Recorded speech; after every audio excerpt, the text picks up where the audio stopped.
চট্টগ্রাম বিশ্ববিদ্যালয় যখন নিজের পরিচয় দেয়,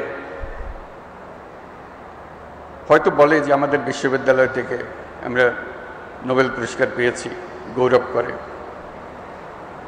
ভ্যান্ডারবিল্ট বিশ্ববিদ্যালয়ে তারা গৌরব বোধ করে যে আমি তাদের বিশ্ববিদ্যালয়ের ছাত্র ছিলাম। আমি তাদেরকে বলি যে চট্টগ্রাম বিশ্ববিদ্যালয়ে গৌরব করার কারণ বড় দুইটা, তোমাদেরটা একটা, তাদেরটা দুইটা। এই জন্যে